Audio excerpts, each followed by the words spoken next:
Tengo 65 años y he aprendido que los secretos más pesados no se guardan en cajas fuertes ni en diarios escondidos, sino en corazones que dejan de latir a un ritmo natural, cuando la verdad amenaza con escapar. Me llamo Carlos, nombre de mi abuelo a quien nunca conocí pero cuya presencia parecía flotar sobre la familia como el humo del copal en los altares de muertos.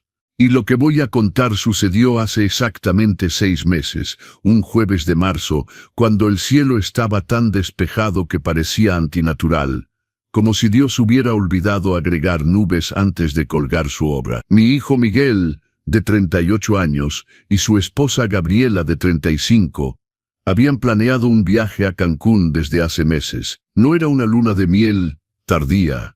Llevaban casados 8 años, sino un viaje de reconexión necesario, como le gustaba llamarlo a Gabriela con ese aire de quien había leído demasiados artículos de revistas sobre cómo mantener vivo un matrimonio. Yo tenía mi opinión sobre la necesidad de viajar al Caribe para reconectarse cuando vivían bajo el mismo techo y compartían la misma cama. Pero a los 65 años había aprendido, a veces dolorosamente, que las opiniones de un suegro sobre el matrimonio de su hijo son como semillas arrojadas sobre concreto, simplemente no echan raíz. El problema, o lo que yo pensaba que era un problema temporal en ese momento, era la madre de Gabriela.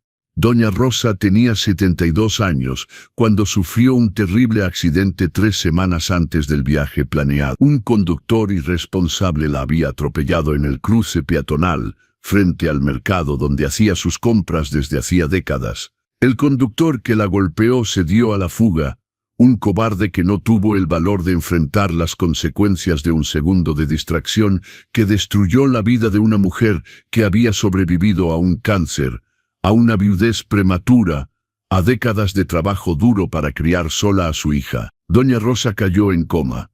Los médicos fueron cautelosamente pesimistas. Lesión cerebral significativa, pronóstico incierto, posibilidad de nunca despertar flotando sobre todos nosotros como una nube que finalmente había aparecido pero que nadie quería ver. Gabriela estaba devastada, obviamente.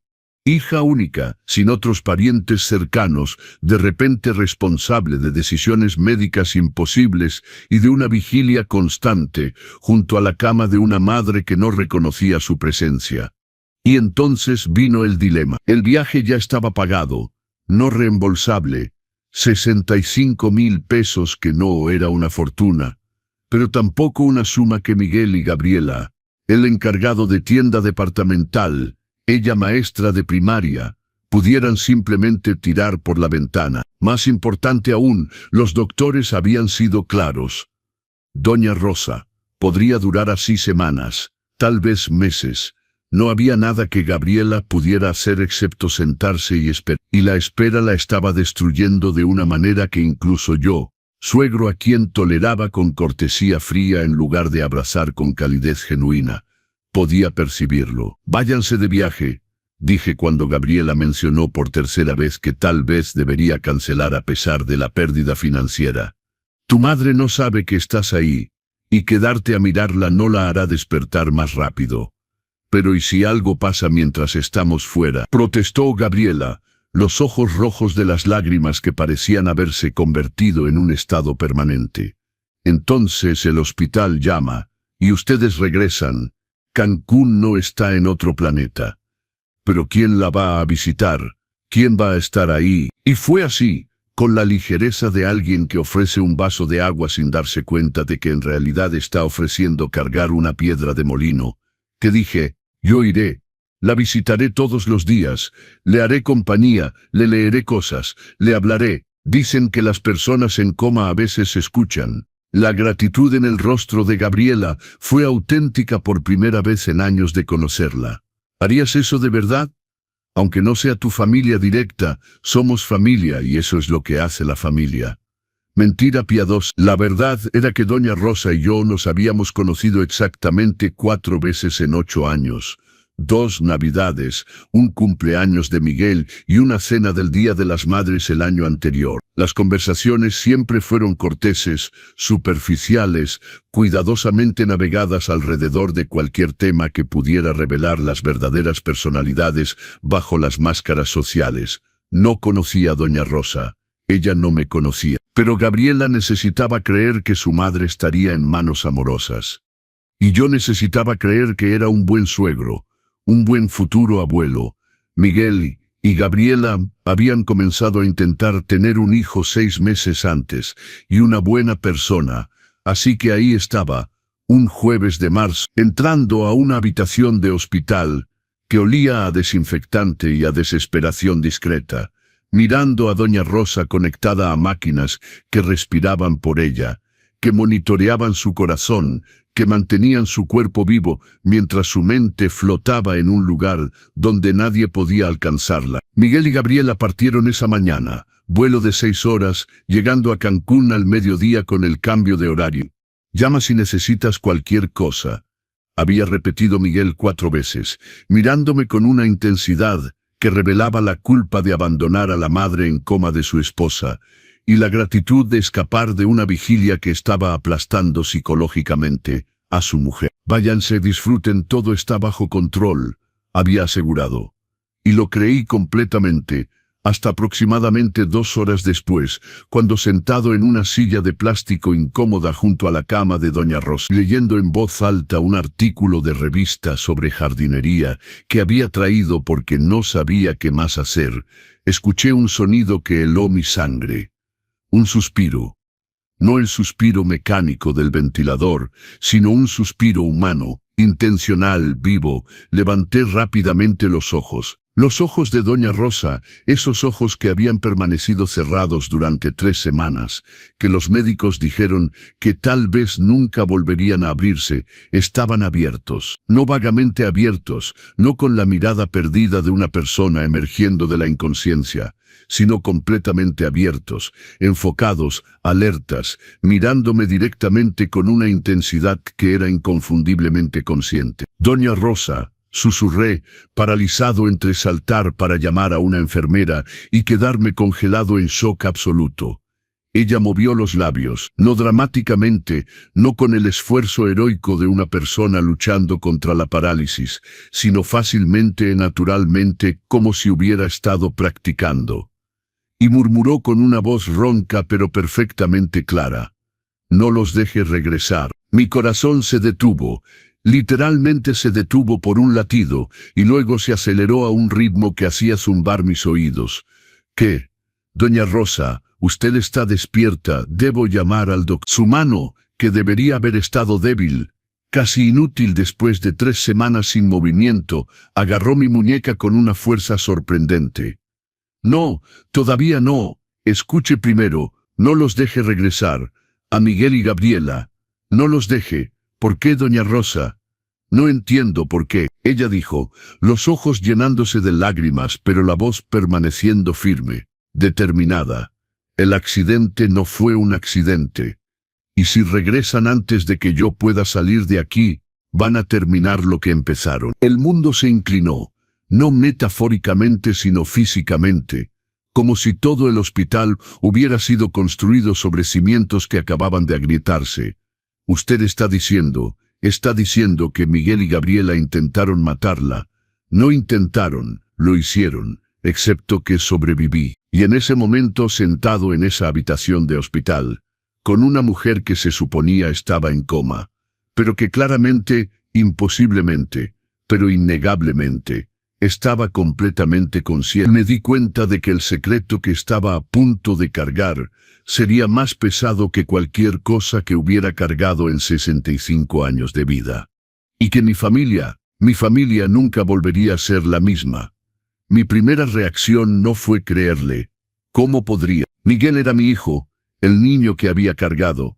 No, espera, que mi esposa Elena había cargado durante 9 meses, que habíamos criado a través de décadas de noches en vela, fiebres, miedos, pequeñas y grandes alegrías. Conocía cada una de sus expresiones desde bebé, cada mentira mal contada en la adolescencia, cada verdad dicha con ojos directos en la adultez. Y Gabriela, aunque nuestra relación era formalmente cordial en lugar de cálidamente cercana, nunca había mostrado un solo signo de violencia, crueldad o capacidad. ¿Para qué exactamente? Homicidio premeditado, dijo doña Rosa, forzando mi voz a sonar calmada, racional, como si estuviera hablando con una persona delirante, en lugar de un testigo de su propio intento de asesinato.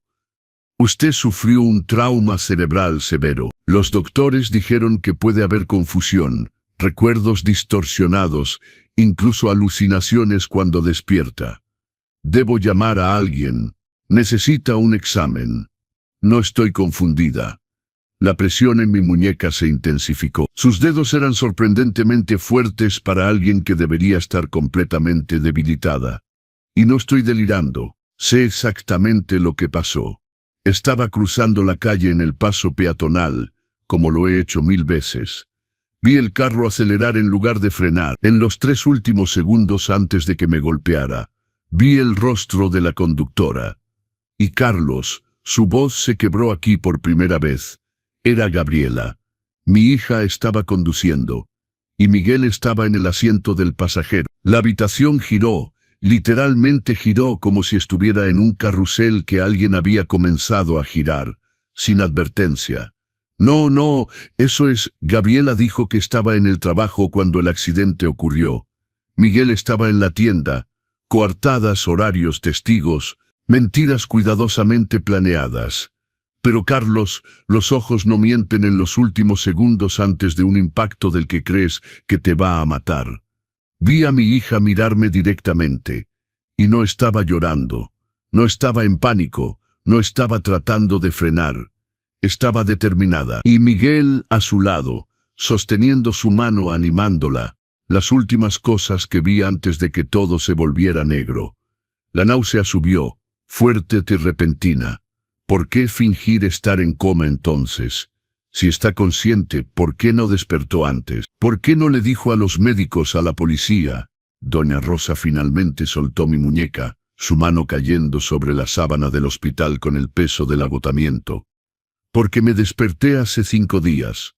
No hace 3 semanas cuando debería haberlo hecho, sino hace 5 días. Y lo primero que escuché fue a Gabriela hablando con el doctor en el pasillo, haciendo preguntas sobre desconectar las máquinas, directivas anticipadas, calidad de vida. Estaba planeando matarme oficialmente, legalmente, terminar lo que el carro no logró hacer. Entonces fingió seguir en coma para sobrevivir, para tener tiempo de entender, de planear, de descubrir por qué. ¿Y Carlos? Ella giró ligeramente la cabeza, mirándome con una intensidad que hacía imposible dudar de su salud mental. Descubrí. Ella hizo una pausa. Hace 3 noches, después del horario de visita, cuando las enfermeras pensaban que estaba inconsciente, Gabriela regresó sola. Se sentó exactamente donde usted está ahora y me habló. O pensó que le hablaba a una madre en coma que nunca escucharía. ¿Qué dijo? Dijo que lo sentía, que no tuvo opción, que yo había descubierto su secreto con Miguel, un secreto que destruiría su matrimonio y su reputación, y que no podía dejarme revelarlo. Y luego, doña Rosa cerró brevemente los ojos como si reviviera el dolor. Dijo que el seguro de vida de $500,000 que tengo a su nombre finalmente compensaría décadas de ser una carga, una obligación, una madre que nunca supo cuándo dejar de entrometerse. $500,000, seguro de vida. Motivo clásico, brutal, devastador y común. ¿Qué secreto descubrió? Pregunté, mi voz apenas un susurro. Doña Rosa abrió los ojos, las lágrimas escapando finalmente. Miguel tiene otra familia, una esposa en Guadalajara con quien se casó hace 7 años, bigamia sin que ninguna de nosotras lo supiera. 2 hijos, un niño de 6 años, una niña de 4. Gabriela lo descubrió hace 6 meses. Decidió perdonar con la condición de que Miguel cortara todo contacto completamente. Y lo cortó. Pero yo descubrí hace 2 meses por accidente, cuando vi fotos en su teléfono viejo que estaba reparando y que había dejado en mi casa. Miguel, mi hijo Miguel, Bígamo, padre de niños que yo, abuelo, nunca había conocido, viviendo una doble vida tan elaboradamente mentirosa que ninguna de nosotras había sospechado. Lo confronté, continuó doña Rosa. Dije que debía decirle a Gabriela que no podía permitir un matrimonio construido sobre una mentira tan masiva. Y él suplicó, lloró, prometió que ya había terminado todo en Guadalajara. Pero Carlos, no le creí. Una madre conoce a su hijo. Y Gabriela, mi Gabriela conoce a su marido. Entonces, cuando ella descubrió que yo sabía, decidieron matarla antes de que lo dijera. Completé la oración que ella no podía terminar. Sí, y casi funcionó, excepto que sobreviví lo imposible. Los doctores no entienden cómo. Lo llaman milagro, pero creo que fue solo terquedad, una negativa a morir, sabiendo que ellos habrían ganado. El silencio cayó entre nosotros, pesado de implicaciones que mi mente luchaba aún por procesar completamente. ¿Qué quiere que haga?, pregunté finalmente. ¿Por qué decirme a mí? ¿Por qué no simplemente llamar a la enfermera ahora, a la policía? Porque necesito un aliado. ¿Y por qué usted? Ella vaciló, estudiando mi rostro. Usted también es padre. Entiende, ¿verdad? Esa protección irracional. Ese dolor de descubrir que su hijo no es quien pensaba que era. Gabriela es mi hija. Incluso ahora. Incluso sabiendo lo que hizo, una parte de mí la ama. Y me odio por eso. Comprendí completamente, porque incluso escuchando que Miguel había intentado matar a su suegra, incluso creyendo a doña Rosa, y extrañamente la creía, una parte de mí ya estaba buscando justificaciones, estaba bajo presión. Gabriela lo manipuló, fue un momento de locura.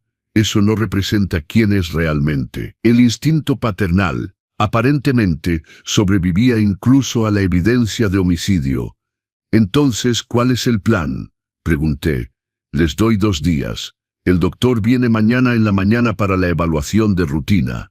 Voy a despertar oficialmente en ese momento. Milagro médico. Recuperación inexplicable.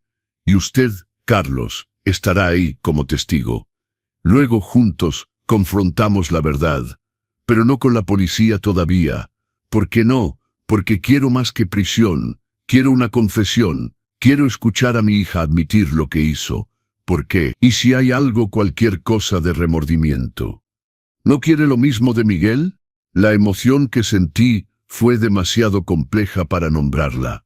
Una combinación de horror, ira, dolor y sí, una parte oscura que raramente admitía que existía. Un deseo de venganza, de ver a mi hijo que me había mentido, no solo sobre la bigamia, sino sobre la naturaleza fundamental de su carácter, enfrentar completamente las consecuencias. ¿Qué necesita que haga de aquí a mañana? No diga a nadie que desperté. Actúe normalmente. Y Carlos, su voz se suavizó aquí. Prepárese. Porque lo que venga pasado mañana va a destruir a nuestras 2 familias de una manera que no puede revertirse. La última oportunidad de retroceder es ahora. Miré a la mujer acostada en la cama del hospital. Una mujer que debería estar muerta, pero que había sobrevivido por pura terquedad. Una mujer que era madre como yo era padre, y que entendía el amor complicado por hijos que no lo merecían. Y tomé una decisión que cambiaría todo. No voy a retroceder. La verdad debe ser expuesta. No importa el costo. Doña Rosa asintió, cerrando los ojos nuevamente. Entonces mañana comienza. Y que Dios nos perdone por lo que estamos a punto de desencadenar. Salí del hospital en un estado de shock automatizado, conduciendo a casa sin recuerdo consciente de las calles recorridas. Y cuando finalmente me senté en la sala vacía, el silencio era tan fuerte como gritos. Miguel había llamado desde Cancún, un mensaje de voz alegre sobre la playa, sobre el hermoso hotel, sobre la gratitud por el hecho de que yo me estaba ocupando de todo. Lo escuché 3 veces, buscando un signo de culpa, de miedo, de mentira. Solo encontré al hijo que siempre había conocido, o la versión de él que me había permitido ver. La noche fue la más larga de mi vida, y eso incluía la noche cuando Miguel nació después de 27 horas de labor para mi esposa. La noche cuando mi esposa Elena me dejó por un colega 20 años más joven, cuando Miguel tenía solo 12 años. Y la noche hace 3 años, cuando la mamografía regresó con un resultado sospechoso, que afortunadamente resultó ser una falsa alarma.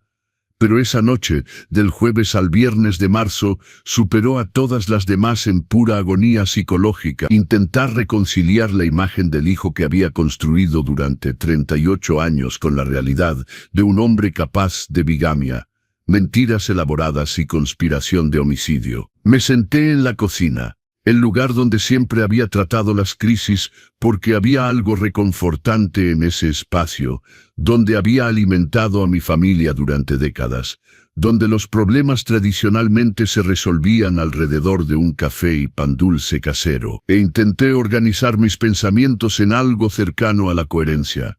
Los hechos que conocía con certeza.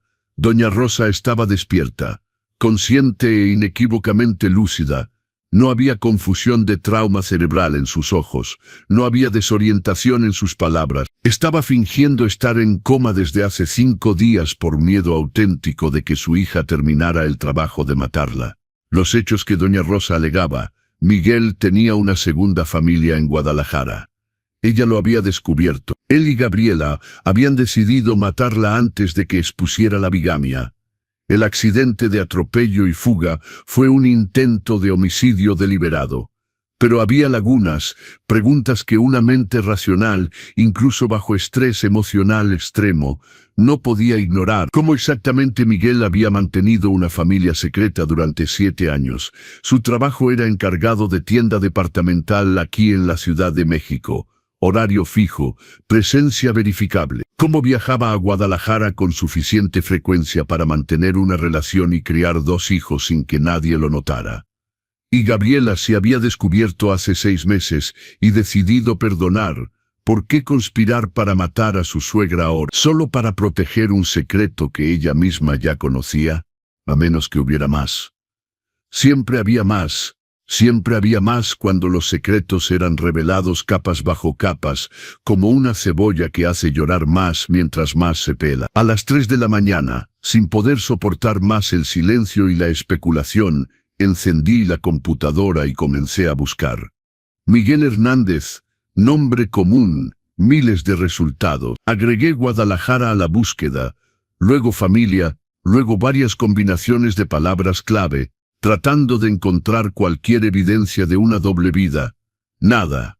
O Miguel era meticulosamente cuidadoso con su vida privada digital, o la historia de doña Rosa tenía fallas. Pero entonces, casi por accidente, escribí Gabriela Martínez Hernández, el nombre marital de mi nuera, con Guadalajara, solo para ver, y encontré algo. Un mensaje en un foro de maestros de hace 3 años. Gabriela respondiendo preguntas sobre trabajar en 2 ciudades simultáneamente, diciendo que había considerado un puesto en Guadalajara, pero decidió quedarse en la Ciudad de México por razones familiares.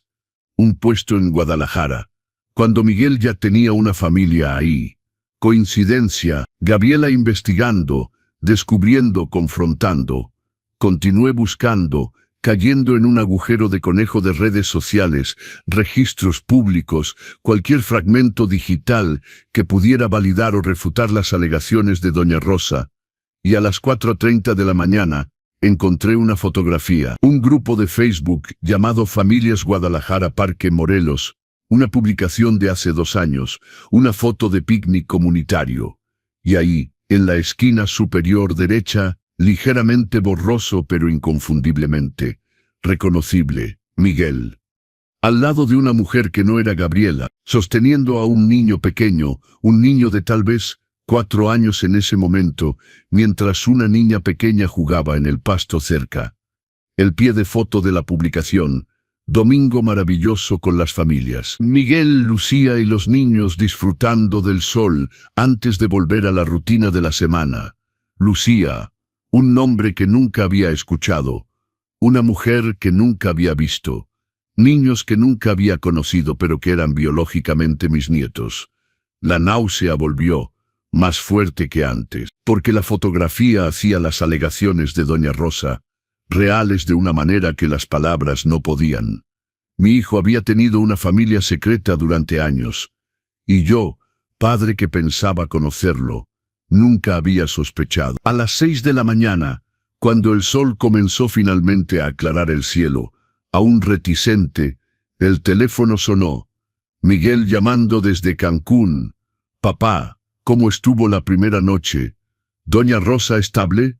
Su voz sonaba normal, no culpable, no ansiosa, más allá de la preocupación apropiada de un yerno cuya suegra estaba en coma. Perfecta actuación de un hombre sin secreto devastador. «Estable», respondí, forzando mi propia voz a sonar igualmente normal a pesar de que mis manos temblaban violentamente. «Los doctores no han visto ningún cambio, pero dijeron que es común en comas prolongados. ¿Y tú, papá? ¿Estás aguantando? Sé que el hospital no es un lugar fácil para pasar tiempo». «Estoy bien. Me concentro en hacerle compañía a doña Rosa, leerle cosas como prometí». «Eres increíble, papá. En serio. Gabriela está tan agradecida. Dice que no sabe cómo agradecerte». Gabriela, la hija que había intentado matar a su propia madre por $500,000 y un secreto de bigamia. «¿Cómo va el viaje?», pregunté, cambiando de tema antes de que mi voz se quebrara y revelara todo. «Magnífico. La playa es perfecta, el hotel es súper, pero honestamente, papá, es difícil relajarse completamente sabiendo que doña Rosa está así». Gabriela intenta disfrutar, pero veo la preocupación en ella. La preocupación de que la víctima despierte y exponga la conspiración, probablemente. «Disfruten, para eso estoy aquí». «¿Cuándo regresan ya?» «Domingo, el vuelo llega a las 8 de la noche. Podemos pasar directo al hospital después si quieres descansar». 3 días. 3 días hasta que Miguel y Gabriela regresaran esperando encontrar a doña Rosa, todavía en coma, todavía segura para eventualmente desconectar las máquinas y cobrar el seguro de vida. «De acuerdo. Los veré el domingo entonces. Te amo, papá. Gracias por todo. Yo también te amo». Las palabras salieron automáticamente, pero por primera vez en 38 años me pregunté si eran verdad. Amaba a Miguel, el hijo que había criado, o amaba la idea de él, la versión editada que me había permitido ver mientras ocultaba al monstruo debajo. A las 9 de la mañana, regresé al hospital como acordé con doña Rosa. Entré a la habitación esperando encontrarla todavía fingiendo estar en coma para las enfermeras que entraban y salían. Pero estaba sola, los ojos abiertos, esperando. «El doctor Ramírez viene a las 10. dijo sin preámbulo. «Voy a despertar cuando esté aquí. Usted se queda como testigo». «¿Y Carlos encontró algo durante la noche?» Le mostré la fotografía de Facebook. Observé su rostro desmoronarse. No de sorpresa, sino de confirmación dolorosa. «Lucía Santos», dijo suavemente doña Rosa. «Ese es su nombre. La conocí una vez sin saber quién era. Miguel me la presentó como colega de trabajo cuando nos cruzamos en un centro comercial hace 3 años. Estaba embarazada en ese momento, supongo que de la niña, y yo, estúpida, creí la historia de la colega sin cuestionar. ¿Cómo mantuvo el secreto tanto tiempo? Viajes de negocios, supuestamente. Gabriela me contó esa noche cuando pensó que no podía escuchar que Miguel inventaba conferencias, capacitaciones, visitas a proveedores. 2, 3 veces al mes viajaba por trabajo que en realidad eran fines de semana con su familia secreta. Lucía pensaba que estaba casada con él, tenía un certificado de matrimonio falsificado aparentemente. Y los niños, la escuela, los registros, las actas de nacimiento, todos a nombre de Lucía Santos, Miguel como padre, pero usando la dirección de Guadalajara en los documentos. Una vida completamente separada, meticulosamente mantenida hasta que encontré fotos que olvidó borrar. El silencio cayó mientras procesábamos la magnitud del engaño. Entonces doña Rosa preguntó, «¿Va a quedarse cuando venga el doctor Ramírez? Cuando despierte oficialmente». «Sí, pero doña Rosa, después de que despierte, ¿qué planea exactamente hacer?» «Sobrevivir unos días más, recuperar fuerza, y luego cuando Miguel y Gabriela regresen el domingo, confrontación. No con la policía todavía, con la familia primero. Quiero ver sus caras cuando se den cuenta de que sobreviví. Quiero escuchar las justificaciones, las mentiras, tal vez las verdades. Y entonces su voz se endureció. Ahí vamos con las autoridades. Con todo. Y si alegan que usted está confundida, delirando del trauma. Por eso usted es crucial. Testigo aliado. Y Carlos, padre que entiende. A las 10 en punto el doctor Ramírez entró, un hombre de unos 40 años con lentes y una expresión perpetuamente preocupada. Comenzó el examen de rutina, revisando los monitores, las pupilas, los reflejos. Doña Rosa permaneció perfectamente inmóvil, actuación de una paciente en coma tan convincente que por un momento me pregunté si la conversación de ayer había sido real o un sueño imposible. Entonces, cuando el doctor Ramírez se volteó para anotar en el expediente, doña Rosa abrió los ojos y dijo con voz débil, pero clara, ¿dónde estoy? El doctor Ramírez se congeló. Luego se volteó tan rápido que sus lentes casi se cayeron. Doña Rosa, ¿me escucha? ¿Sabe dónde está? Hospital, creo. ¿Qué pasó? Y así comenzó el despertar oficial. El milagro médico que las enfermeras celebrarían, que los doctores estudiarían, que la familia celebraría eventualmente sin saber que el milagro era en realidad una supervivencia cuidadosamente escenificada. Y yo, sentado en una esquina de la habitación, fui testigo de todo, cómplice silencioso en una conspiración contra mi propio hijo. Los siguientes 2 días fueron un ejercicio surrealista de vivir 2 realidades simultáneamente. En la realidad oficial, doña Rosa se había despertado milagrosamente del coma después de 3 semanas, sorprendiendo a los doctores que celebraban cautelosamente mientras realizaban una batería interminable de pruebas neurológicas, cognitivas, motoras. En la realidad secreta, doña Rosa y yo éramos conspiradores, planeando una confrontación que destruiría 2 familias tan pronto como Miguel y Gabriela regresaran de Cancún. El doctor Ramírez estaba simultáneamente extático y perplejo. Francamente, doña Rosa, no tengo explicación médica adecuada. Las lesiones cerebrales que vimos en las resonancias magnéticas sugerían un pronóstico mucho más sombrío. Pero aquí está usted, no solo consciente, sino con función cognitiva aparentemente intacta. Memoria a corto plazo, largo plazo, reconocimiento de personas, orientación temporal y espacial, todo funciona normalmente. Es un milagro, respondió doña Rosa con una sonrisa dulce que ocultaba la verdad de que había estado consciente desde hace días. O tal vez solo terquedad. Mi madre siempre decía que era demasiado terca para morir fácilmente. Las enfermeras entraban constantemente, verificando signos vitales, ajustando medicamentos, maravilladas con la paciente milagrosa que había desafiado todas las expectativas. Y cada vez que estábamos solos, doña Rosa y yo hablábamos en susurros urgentes sobre el plan.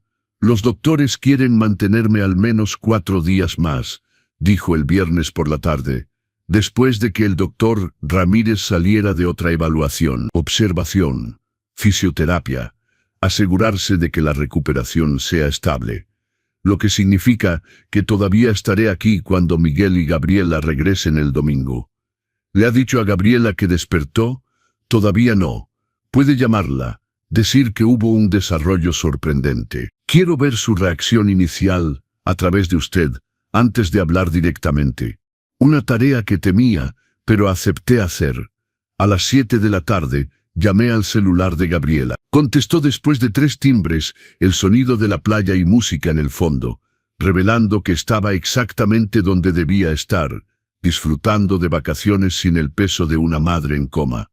«¿Carlos? ¿Pasó algo?» Un tono inmediato de alarma. «Sí, pero algo bueno, inesperado». Doña Rosa despertó. Silencio absoluto del otro lado. Ni un estallido de sorpresa alegre, ni llanto de alivio, solo un silencio tenso, cargado. Despertó. ¿Cómo? ¿Cuándo? Esta mañana, durante la evaluación de rutina. Abrió los ojos, comenzó a hablar. Los doctores están en shock pero optimistas. Llaman esto una recuperación milagrosa. Está lúcida, sabe quién es, dónde está, completamente lúcida. Pasó todas las pruebas cognitivas. El doctor Ramírez dice que es un caso para estudios médicos. Otro silencio. Luego, puedo hablar con ella. Está durmiendo ahora. La recuperación es agotadora, pero seguramente pueden llamar mañana. O mejor aún, esperar hasta el domingo cuando regresen y la visiten en persona. Sí, claro, Carlos, esto es increíble. Tan inesperado. La voz no coincidía con las palabras. Las palabras decían alegría, pero el tono revelaba pánico mal disimulado. Es un milagro. Ahora disfruten el resto del viaje. Doña Rosa estará aquí recuperándose cuando regresen. Colgué antes de que Gabriela pudiera hacer más preguntas, y cuando miré a Doña Rosa, estaba sonriendo. No una sonrisa de felicidad, sino de depredador que acababa de confirmar que la presa había caído en la trampa. Entró en pánico, dijo Doña Rosa. No era una pregunta. Completamente. Bien, quiero que sientan el miedo que yo sentí cuando me di cuenta de que intentaron matarme. Quiero que pasen el resto del viaje sabiendo que su plan falló, que sobreviví, y que regresan hacia una confrontación que no pueden evitar. El sábado pasó a un ritmo extraño, lento en términos de horas, pero rápido en términos de proximidad al domingo. Doña Rosa mejoraba visiblemente, recuperando fuerza física con una velocidad que los doctores atribuían a reservas corporales impresionantes, pero que yo sabía era el resultado de haber estado despierta y haciendo ejercicio secretamente durante días cuando las enfermeras no miraban. Gabriela llamó 3 veces, una en la mañana, una en la tarde, una en la noche. Cada conversación fue tentativamente normal en la superficie pero cargada de subtexto. Hacía preguntas sobre detalles específicos de la recuperación de Doña Rosa, sobre qué recordaba, sobre si había mencionado el accidente. Tiene lagunas de memoria, me instruyó Doña Rosa a decir. Recuerda cruzar la calle, luego solo despertar en el hospital, nada intermedio. Información que claramente alivió a Gabriela. Entonces no recuerda. ¿No recuerda el impacto, el vehículo? No. Los doctores dicen que la amnesia del trauma es común. El cerebro protegiéndose de un recuerdo traumático.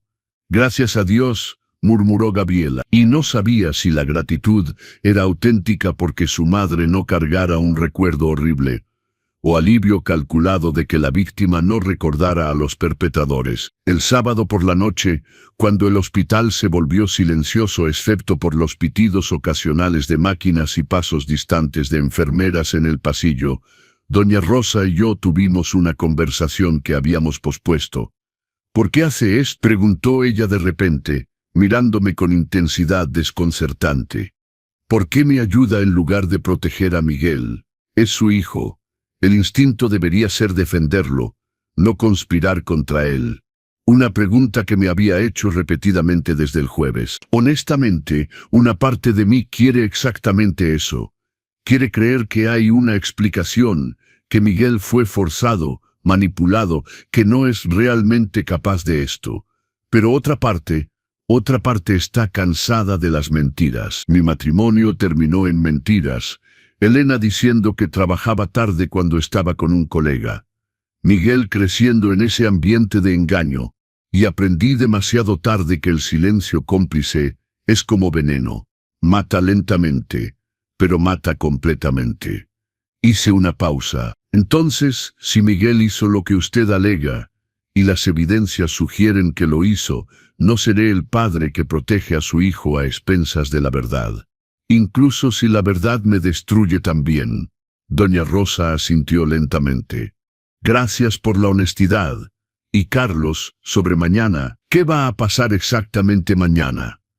Miguel y Gabriela van a venir directo del aeropuerto, probablemente esperando encontrarme despierta, pero también esperando que la amnesia sea completa, que su historia esté segura, y vamos a dejarlos creer eso inicialmente.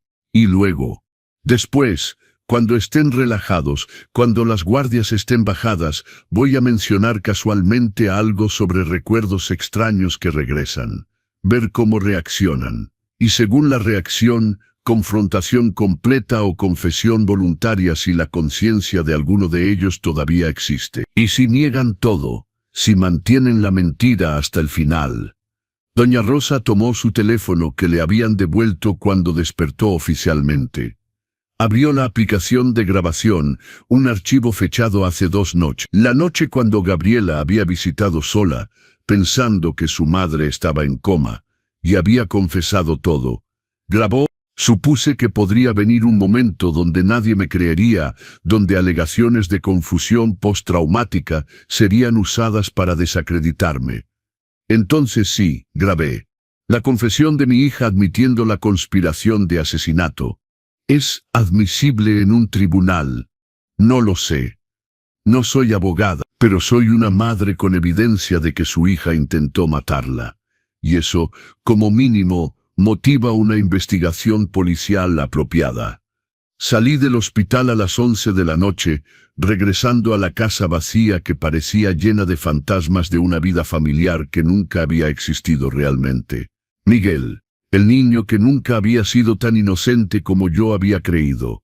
Elena, la esposa que nunca había sido tan fiel como yo había pretendido creer. Yo mismo, el hombre que nunca había sido tan sabio como pretendía ser. Dormía sueños fragmentados de Miguel en múltiples versiones, el niño sosteniendo mi mano, el adolescente mintiéndome sobre dónde había estado, el adulto con 2 familias, el criminal conspirando un homicidio, todas las versiones coexistiendo, todas reales, todas imposibles de reconciliar. El domingo amaneció con un cielo gris que correspondía perfectamente al humor. Miguel llamó a las 7 de la mañana. Papá, estamos abordando ahora. Llegamos a las 8 de la noche. Vamos directo del aeropuerto al hospital. ¿Cómo está doña Rosa hoy? Mejorando constantemente, impaciente por verlos a ti y a Gabriela. Y nosotros de verla. Carlos, en serio, no tenemos palabras para agradecerte lo que hiciste esta semana. Cuidarla, estar presente, significa todo, es lo que hace la familia. Repetí las palabras del jueves que ahora sonaban amargamente irónicas. 8 horas después, a las 8:15 de la noche, recibí un mensaje. Llegamos, vamos al hospital, y me senté junto a doña Rosa, ambos esperando el momento de la verdad, esperando ver si Miguel y Gabriela eran las personas que yo temía, que fueran o los monstruos que doña Rosa había descrito. Cuando el golpe sonó en la puerta de la habitación, nuestras respiraciones se detuvieron, y la verdad, finalmente, estaba a punto de ser revelada.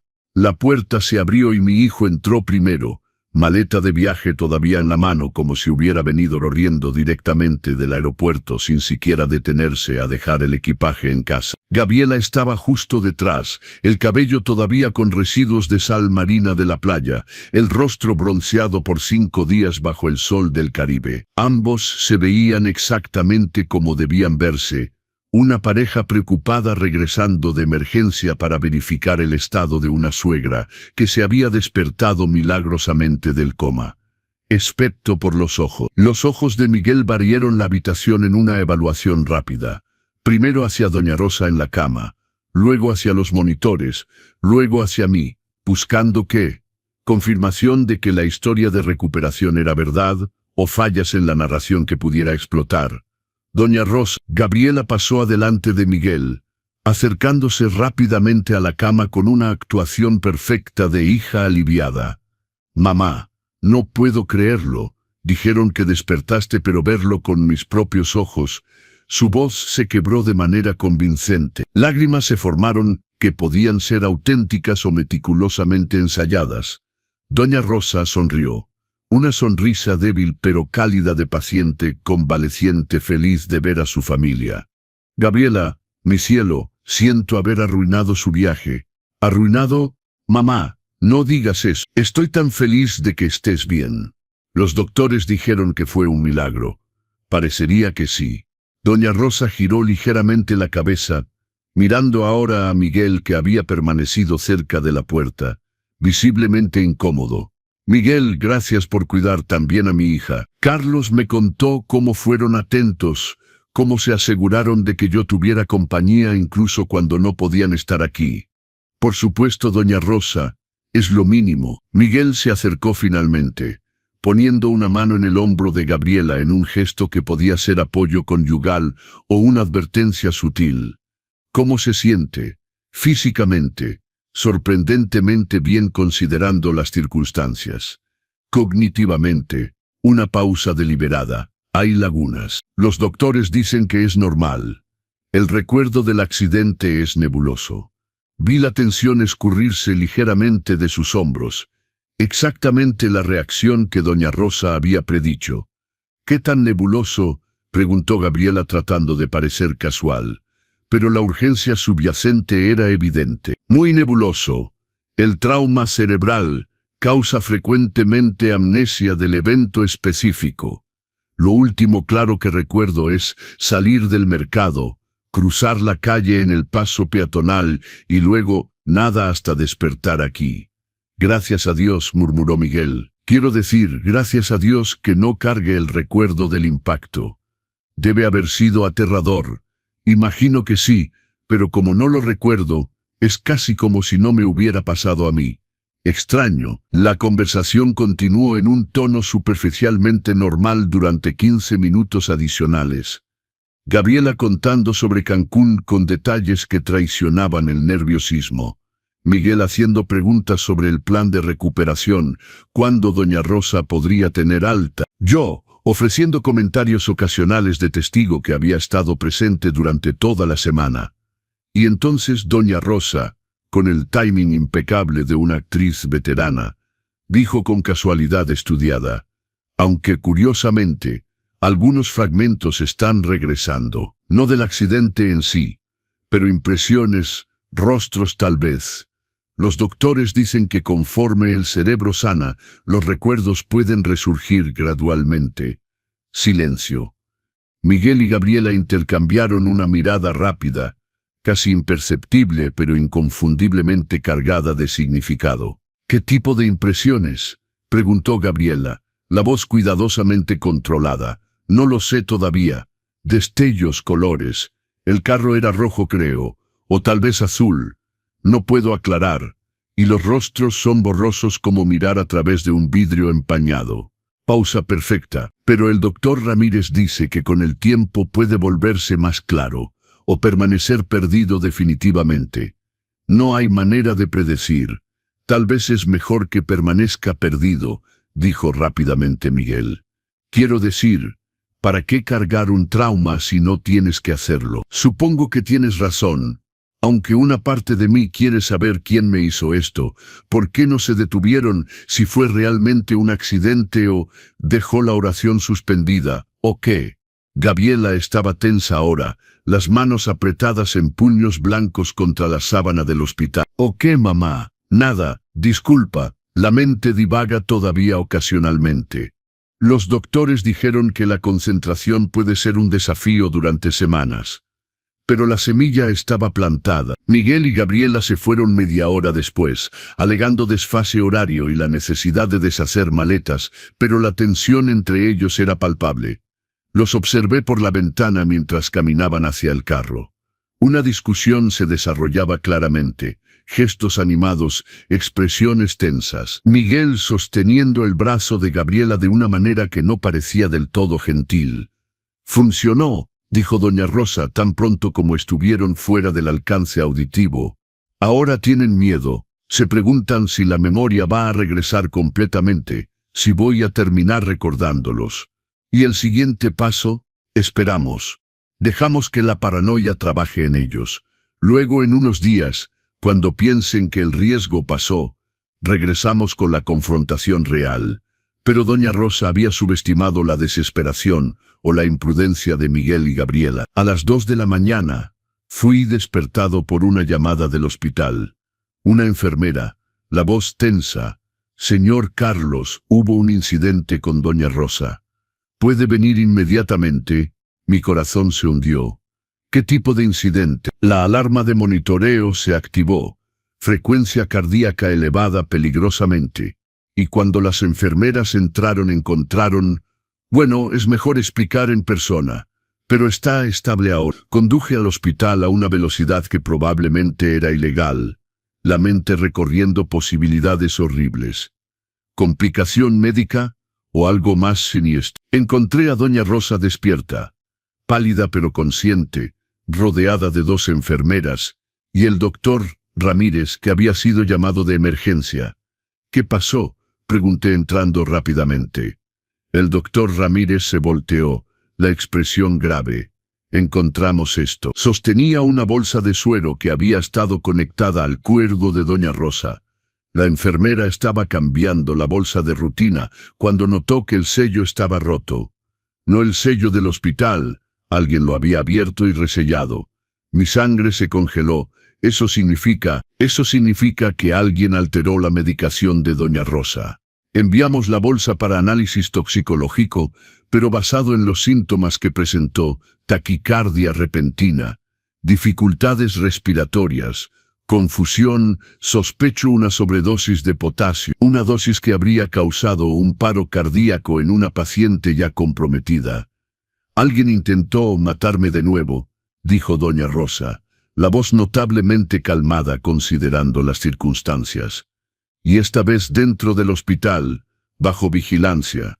Audaz, la seguridad está revisando las cámaras ahora», continuó el doctor Ramírez, «y los pasillos del hospital son sorprendentemente fáciles de navegar sin ser notados si alguien sabe lo que está haciendo, especialmente tarde en la noche cuando el personal está reducido». «Quiero ver las imágenes», dije.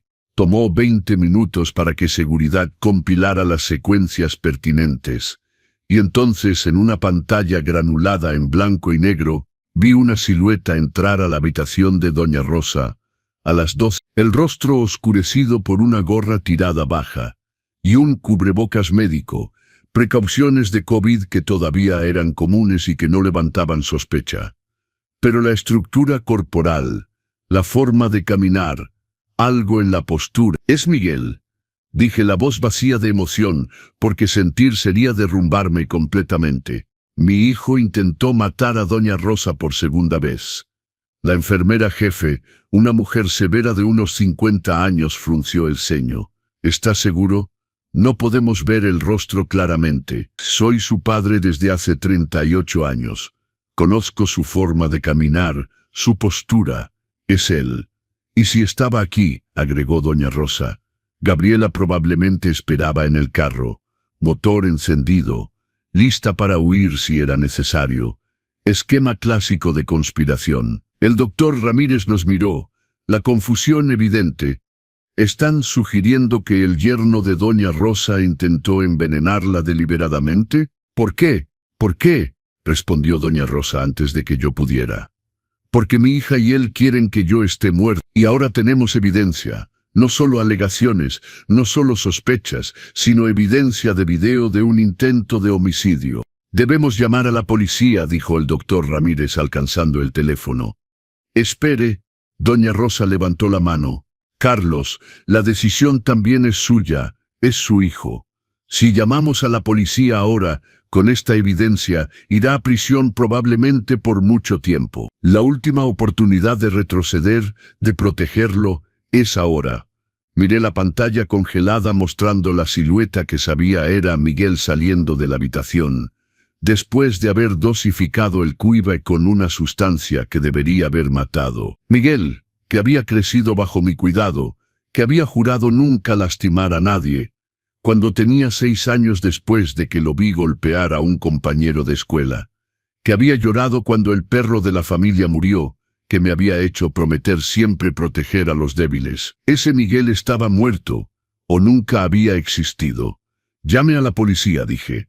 «Llame ahora». Y mientras el doctor Ramírez marcaba el número, mientras doña Rosa sostenía mi mano en solidaridad de padres traicionados, me di cuenta de que había pasado de cómplice silencioso a testigo activo, y que no había vuelta atrás. La policía llegó en 40 minutos, 2 detectives y un oficial uniformado. La detective principal, una mujer de unos 40 años llamada Carmen Silva, escuchó la historia completa con una expresión que oscilaba entre escepticismo y horror creciente. Cuando terminamos, yo contando el accidente original y las sospechas de Doña Rosa. Doña Rosa revelando que se había despertado días antes oficialmente, y el doctor Ramírez presentando la evidencia del cuerpo alterado. La detective Silva se sentó pespeces en una silla de visitantes y se frotó las sienes. Déjenme ver si entendí correctamente, dijo finalmente. Doña Rosa, usted alega que su hija y yerno intentaron matarla por atropello hace 3 semanas. Fingió permanecer en coma durante 5 días después de despertar por miedo auténtico a un segundo intento. Y esta noche, alguien que usted cree es Miguel Hernández alteró la medicación intravenosa, con lo que el análisis toxicológico confirmará probablemente ser una dosis letal de potasio. Correcto, confirmó Doña Rosa. Y la evidencia para el intento de atropello original, mi recuerdo de ver a mi hija conducir y a mi yerno en el asiento del pasajero en el momento del impacto. Y la grabación de Gabriela confesando cuando pensó que no podía escuchar. Doña Rosa tomó su teléfono, abrió el archivo de audio. Escuchamos todos en silencio tenso, mientras la voz de Gabriela, inconfundiblemente ella, el timbre y la entonación imposibles de falsificar, narraba la conspiración. Mamá, lo siento. Descubrí el secreto sobre Miguel. No podía dejarte decirlo. El seguro de vida de $500,000 finalmente compensará décadas de ser una carga. Cuando la grabación terminó, la detective Silva silbó suavemente. Eso es, una confesión obtenida ilegalmente, porque no sabía que estaba siendo grabada, lo que complica la admisibilidad en tribunal. Pero definitivamente justifica una investigación completa. ¿Y las secuencias de seguridad de esta noche? Pregunté. Esas son legales. Y si el análisis toxic confirma la alteración, tenemos un intento de homicidio flagrante. Se volteó hacia el oficial uniformado. Solicite una orden de allanamiento para la residencia de Miguel Hernández y Gabriela Martínez Hernández. También una orden de arresto preventiva para ambos por intento de homicidio. Quiero que esto se procese para mañana. Van a huir, dijo repentinamente Doña Rosa. Tan pronto como se den cuenta de que el intento falló de nuevo, que estoy viva y consciente mañana por la mañana, van a darse cuenta de que el juego terminó, y van a huir. La detective Silva asintió pensativamente. Razón válida. Oficial Martínez, aposté un patrullero para vigilar su residencia esta noche.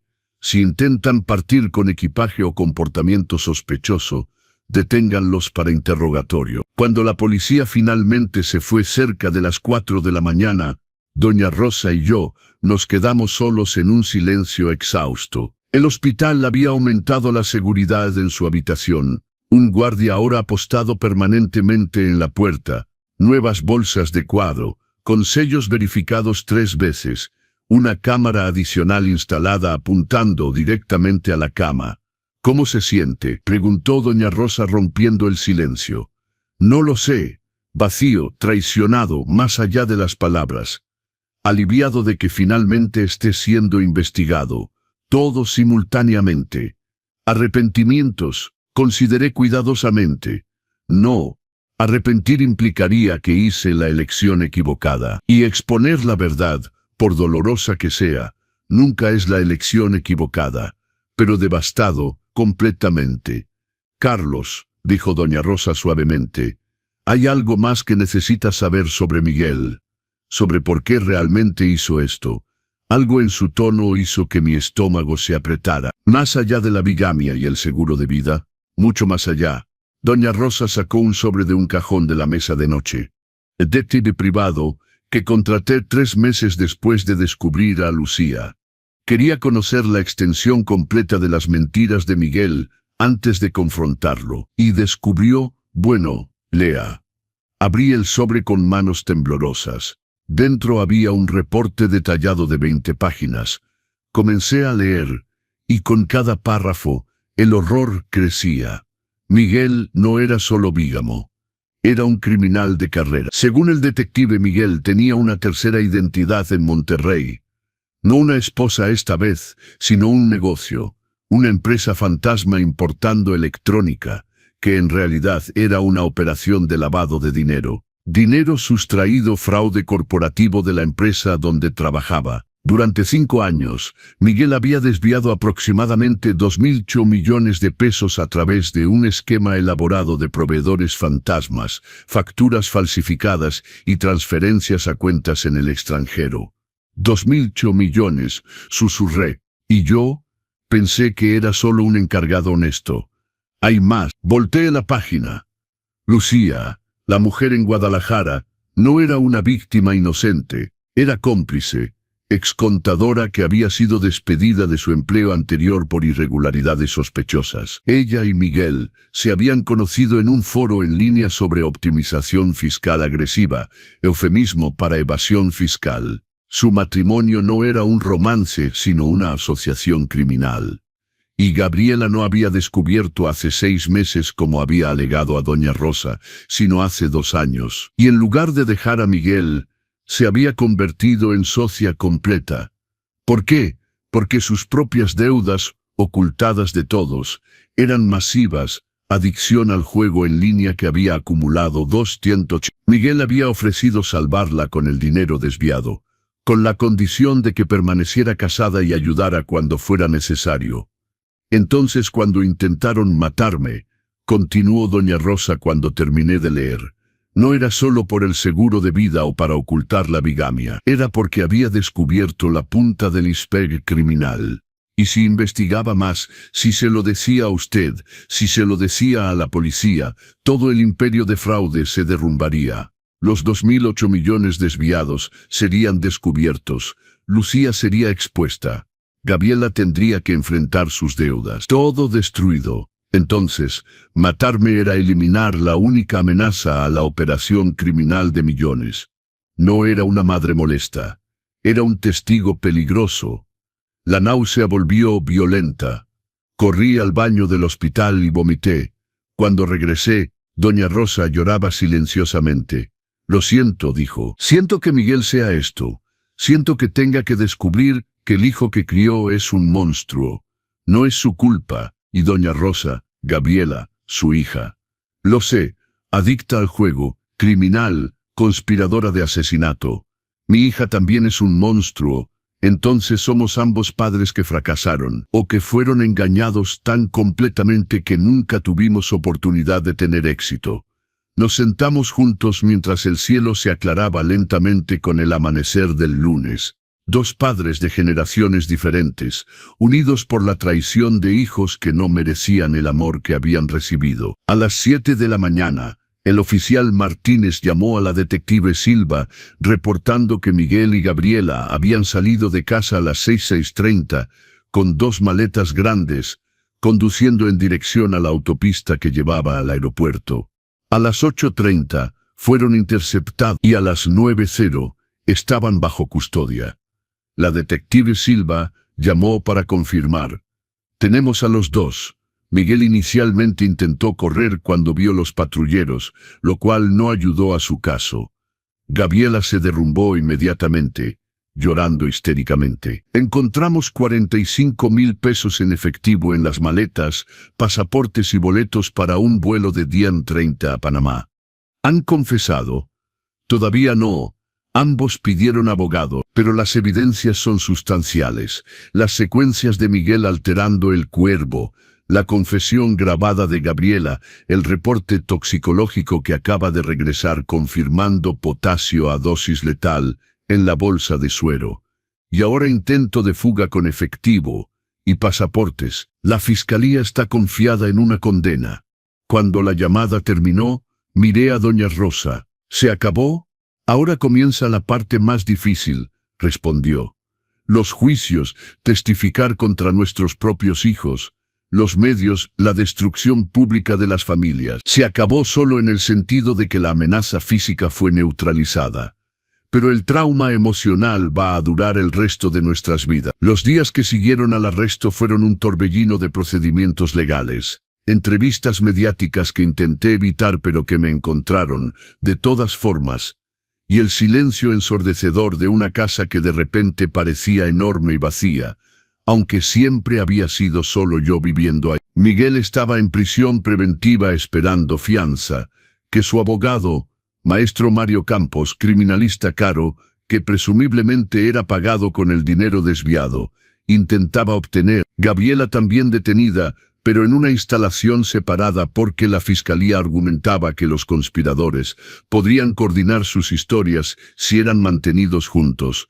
No había visitado, no podía. La idea de sentarme frente a un vidrio divisorio, tomar el teléfono institucional y mirar el rostro de mi hijo que había intentado asesinar a su suegra, 2 veces era más de lo que podía procesar emocionalmente. Pero Miguel había llamado 3 veces, llamadas de prisión que debían primero ser aceptadas, una grabación automática advirtiendo que esta llamada está siendo monitoreada y grabada.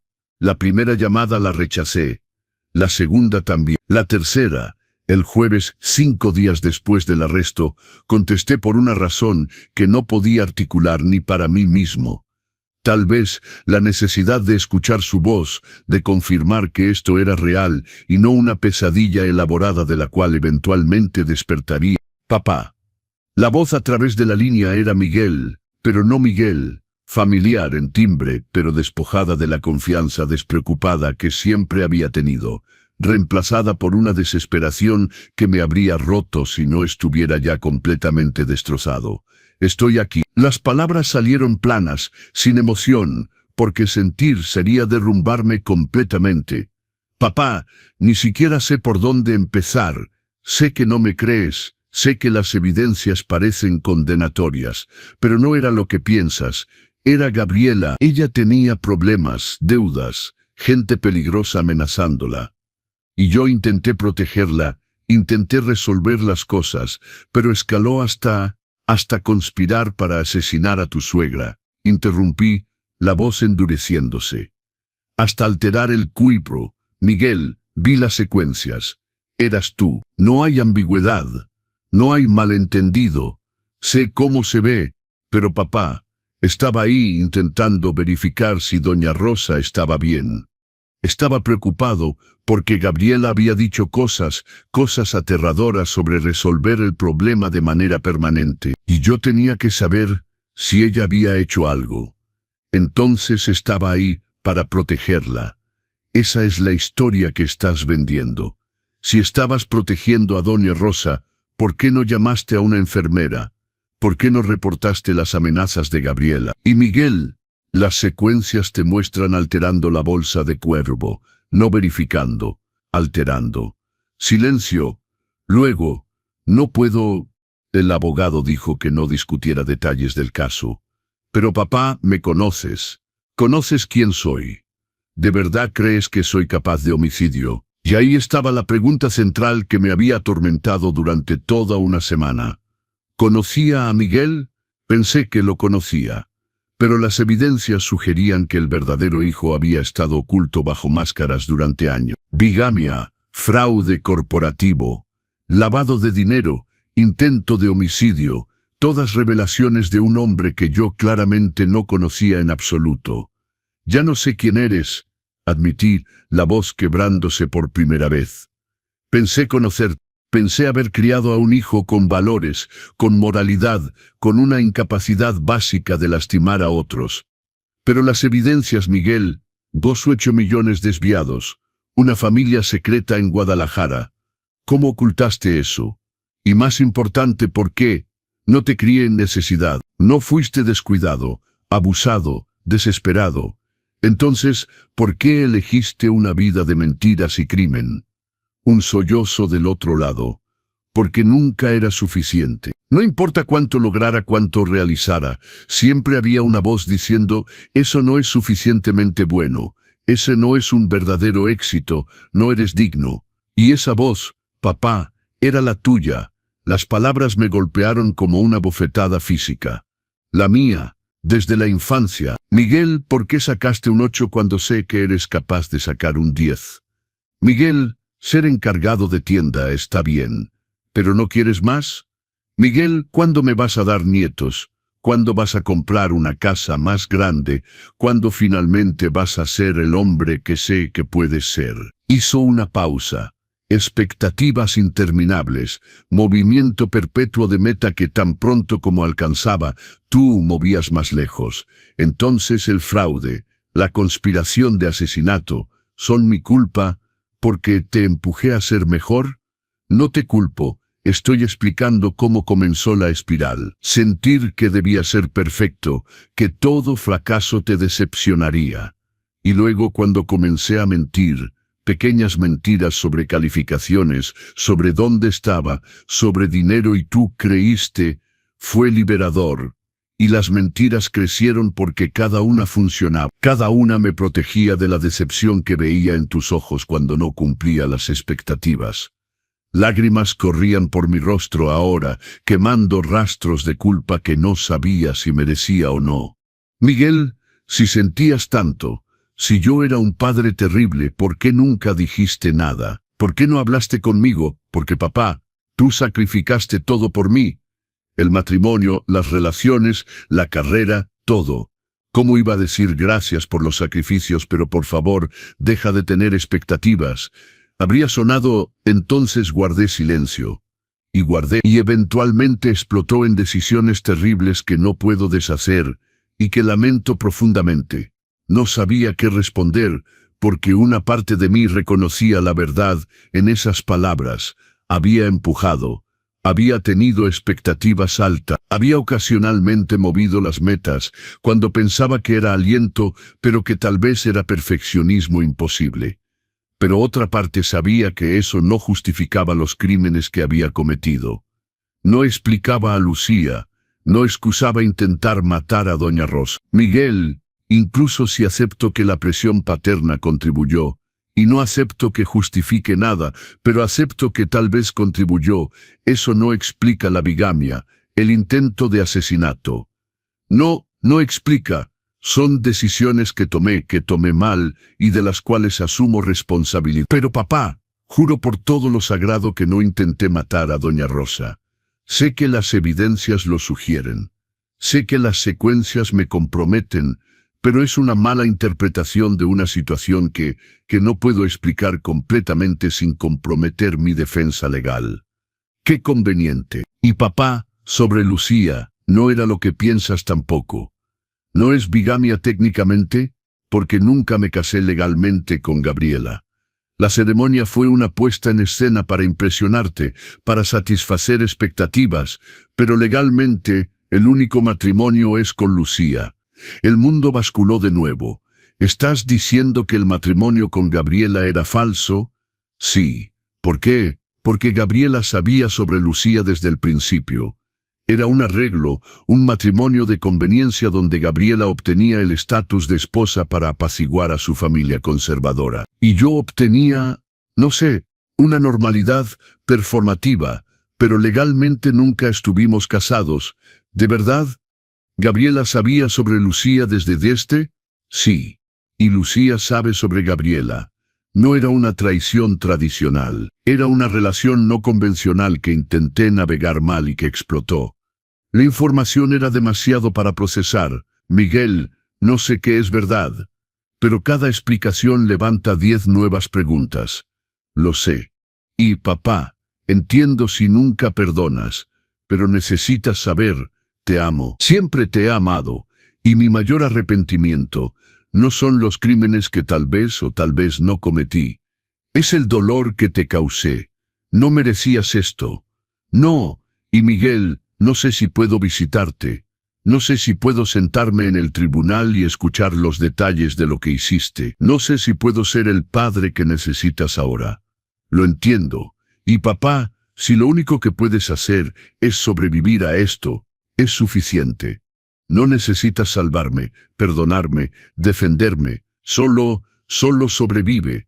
La llamada se desconectó, el tiempo automático agotado. Y me quedé sosteniendo el teléfono, escuchando el tono de desconexión, intentando reconciliar al hijo que acababa de escuchar con el monstruo que las evidencias describían. Doña Rosa tuvo su alta el sábado, 9 días después de despertar oficialmente, físicamente recuperada milagrosamente rápido, emocionalmente destruida de una manera que los doctores no podían tratar. Fui a recogerla. Condujimos en silencio hacia su casa, la casa donde Gabriela había crecido, donde fotografías de una infancia feliz cubrían las paredes en cruel contraste con el presente. ¿Va a quedarse aquí sola?, pregunté cuando me estacioné. ¿A dónde más iría? Es mi casa. No voy a dejar que los crímenes de Gabriela me expulsen. ¿Quiere que me quede al menos esta noche? No, pero gracias, Carlos. Hizo una pausa. El juicio comienza en 6 semanas.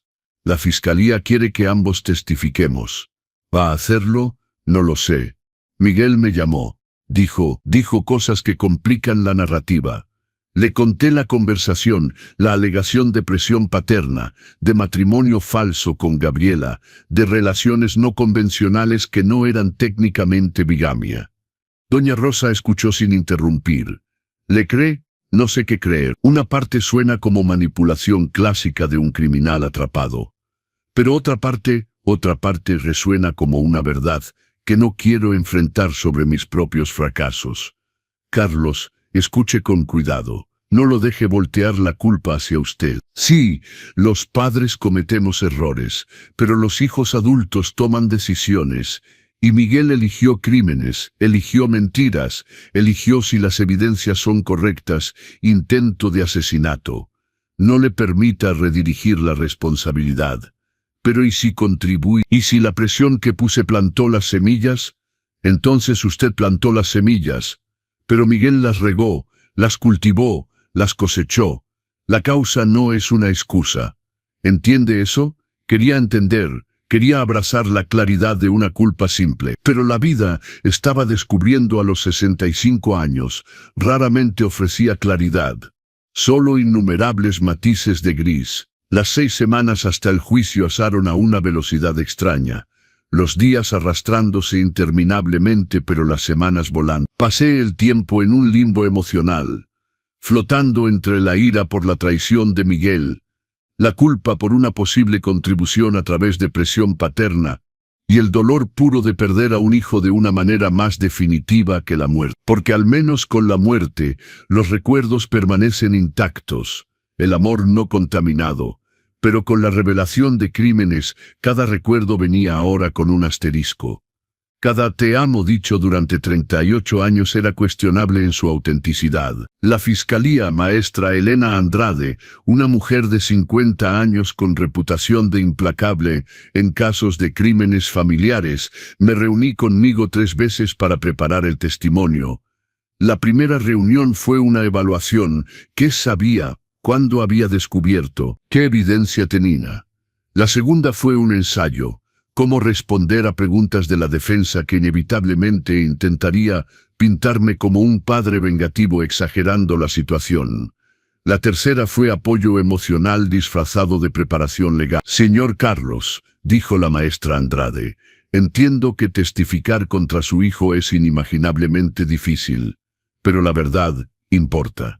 La justicia para doña Rosa importa, y la protección de la sociedad contra criminales violentos importa.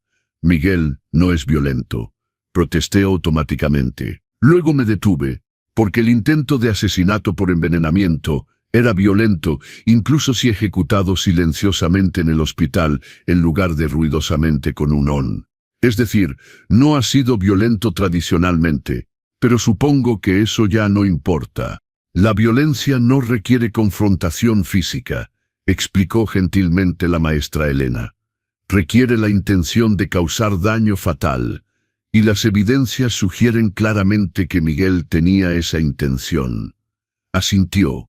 La defensa va a argumentar que estaba investigando, no alterando, que estaba preocupado por la seguridad de doña Rosa, después de que Gabriela hiciera amenazas, y nosotros contraargumentaremos con el análisis médico, mostrando que el potasio encontrado en la bolsa de Quartz coincide exactamente con la muestra encontrada en un cajón de la casa de Miguel durante el allanamiento, mostrando que tenía acceso, medio y motivo. Y señor Carlos, la grabación de Gabriela es devastadora.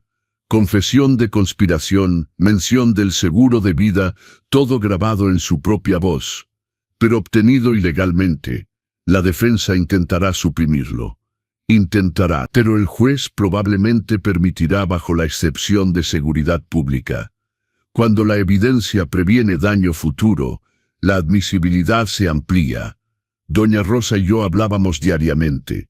No exactamente amistad, sino una alianza de sobrevivientes unidos por trauma compartido. Ella procesaba diferente, viendo a un terapeuta especializado en víctimas de crímenes familiares, participando en un grupo de apoyo para personas traicionadas por sus hijos adultos, aparentemente un fenómeno más común de lo que la sociedad reconocía. Y sorprendentemente, estaba escribiendo. Memorias lo llamó. Un intento de organizar mi vida en una narrativa coherente antes del caos de la revelación de Gabriela.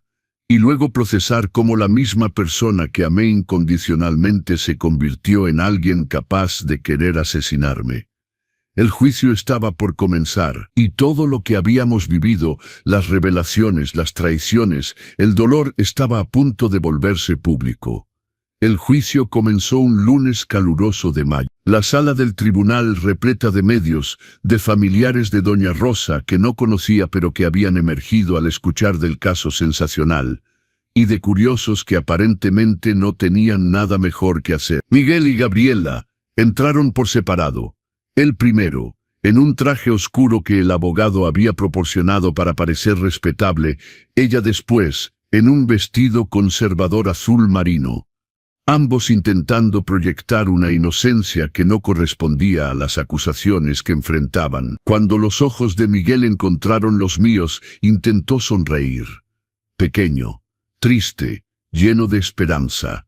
No lo devolví, solo desvié la mirada y me concentré en mis manos, temblando ligeramente sobre mis rodillas. El jurado fue seleccionado durante 2 días agotadores. 12 ciudadanos que decidirían el destino de mi hijo y de la mujer, que había actuado el papel de nuera durante 8 años, pero que nunca había estado legalmente casada con él. 7 mujeres, 5 hombres, edades variando de 28 a 67 años, éticamente diversos, profesionalmente variados, de una maestra a un ingeniero a un jubilado. Las personas que decidirían si Miguel pasaría décadas en prisión. Los alegatos de apertura fueron el miércoles. La maestra Elena fue primero, caminando con confianza hacia el jurado. Damas y caballeros, este caso trata sobre traición de la manera más profunda. Doña Rosa Martínez, madre amorosa que crió sola a su hija después de la muerte prematura de su esposo, fue atropellada deliberadamente en marzo por esa hija. Gabriela Martínez y su cómplice Miguel Hernández. Motivación: $500,000 de seguro de vida y el deseo de silenciar a un testigo que había descubierto fraude masivo y bigamia. Hizo una pausa, dejando que las palabras se hundieran. Cuando el atropello no mató a Doña Rosa, los conspiradores intentaron de nuevo. Esta vez por envenenamiento en el hospital donde estaba vulnerable, conectada a máquinas, confiando en el equipo médico para mantenerla segura. Miguel Hernández, capturado en secuencias de seguridad, alteró la medicación intravenosa con una dosis letal de potasio. Si no hubiera sido por una enfermera vigilante, Doña Rosa estaría muerta. Durante este juicio, presentaremos evidencia irrefutable.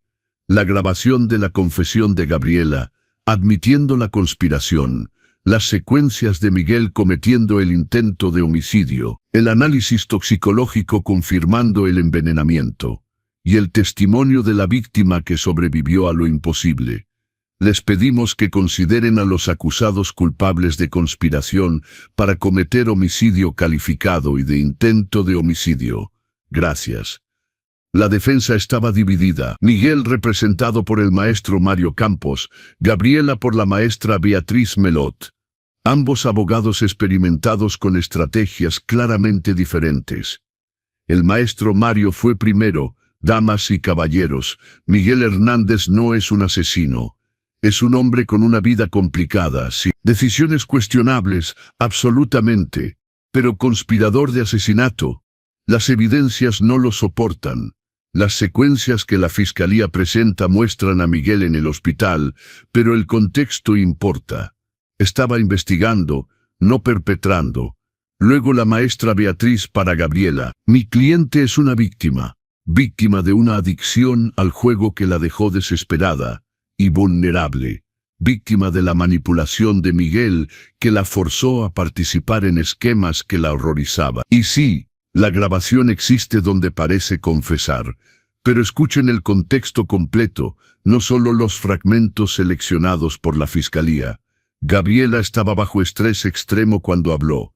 Los primeros testigos fueron técnicos. El doctor Ramírez, describiendo el tratamiento médico de Doña Rosa y el descubrimiento del cuerpo alterado. El analista forense explicando la detección del potasio y la correspondencia con la muestra de la casa de Miguel. El especialista en secuencias de seguridad confirmando la autenticidad del video, mostrando a Miguel en el pasillo del hospital. La defensa contrainterrogó agresivamente, pero los hechos eran hechos. Miguel estaba en el hospital, el cuerpo había sido alterado, el potasio había sido agregado, la dosis era letal. El viernes de la primera semana, Doña Rosa testificó. La observé, una mujer de 72 años que había sobrevivido a un coma inducido por un intento de asesinato. Luego un segundo intento en el hospital, caminar firmemente hacia el estrado de los testigos y jurar decir la verdad. La maestra Elena la guió a través de la cronología. Descubrir la bigamia de Miguel, confrontarlo. Luego Gabriela descubriendo que Doña Rosa sabía. Luego, el atropello, luego el coma, luego el despertar secreto, luego la confesión grabada de Gabriela, luego el intento de envenenamiento. Doña Rosa tiene certeza absoluta de que vio a su hija conducir el carro que la atropelló. Certeza absoluta. Una madre conoce a su hija. Vi su rostro segundos antes del impacto. Y Miguel estaba a su lado sosteniendo su mano. La defensa atacó su memoria, sugiriendo confusión postraumática, fabricación por enojo contra su hija, imposibilidad de identificación precisa en segundos de trauma. Pero Doña Rosa se mantuvo firme, nunca vacilando, nunca contradiciéndose. Y entonces la maestra Elena jugó la carta devastadora, la grabación. ¿Doña Rosa puede describir las circunstancias en que la grabación fue hecha? Gabriela visitó tarde en la noche, pensando que estaba en coma. Se sentó junto a mí y me habló, o pensó que le hablaba a una madre que nunca escucharía. Confesó la conspiración, mencionó el seguro de vida, expresó un arrepentimiento frío sobre décadas de ser una carga. La grabación fue reproducida. La sala se quedó en silencio mientras la voz de Gabriela clara, inconfundible, narraba los crímenes. Mamá, lo siento. Descubrí el secreto sobre Miguel. No podía dejarte decirlo. El seguro de vida de $500,000 finalmente compensará décadas de ser una carga. Vi al jurado reaccionar. 3 mujeres con expresiones de horror, 2 hombres sacudiendo la cabeza. El caso se estaba ganando ante nuestros ojos, pero entonces vino mi turno de testificar, y todo se volvió infinitamente más difícil. La fiscalía llama a Carlos Morales. Mi nombre resonó en la sala del tribunal, y por un segundo mi cuerpo se negó a moverse. Parálisis temporal de un hombre a punto de hacer algo irrevocable.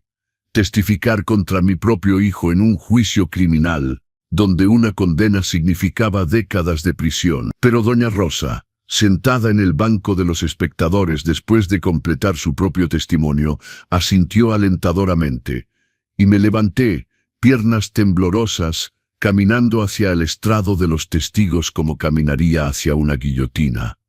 Juré decir la verdad, me senté y por primera vez en semanas miré directamente a Miguel. Él miraba la mesa, sin poder encontrar el coraje de mirarme de vuelta. Gabriela, sin embargo, me fijaba con una expresión de odio mal disimulado, como si yo fuera el traidor en lugar de ella ser una intenta asesina. La maestra Elena comenzó, estableciendo el contexto, mi relación con Miguel antes de marzo, nuestra cercanía, mi shock al descubrir, luego las preguntas difíciles. ¿Cuándo sospechó por primera vez que algo andaba mal? Cuando Doña Rosa me dijo que se había despertado del coma días antes y fingía por miedo a un segundo intento de asesinato. cuando dijo que Miguel y Gabriela habían intentado matarla. Y le creyó inmediatamente. Pausa. La verdad complicada. No inmediatamente. Mi primer pensamiento fue que el trauma cerebral había causado confusión, paranoia. Como padre, el instinto es defender a su hijo. Pero después de que mostró evidencias, después de que investigué y encontré la fotografía de Miguel con la familia secreta, después de que intentó de nuevo en el hospital, entonces creí. Puede describir lo que sintió al ver las secuencias de seguridad mostrando a Miguel alterando el cuerpo de Doña Rosa. Las lágrimas comenzando ahora, imposibles de contener. Devastación, traición absoluta, porque reconocí su forma de caminar, su postura. Un padre conoce a su hijo, y verlo hacer algo tan monstruoso rompió algo fundamental en mí. El maestro Mario Campos, el abogado de Miguel, se levantó para el contrainterrogatorio. La expresión profesionalmente simpática, pero los ojos calculadores. Señor Carlos, lamentamos lo que está viviendo, pero debo hacer preguntas difíciles. ¿Es cierto que tenía expectativas muy altas para Miguel? Objeción, protestó la maestra Elena.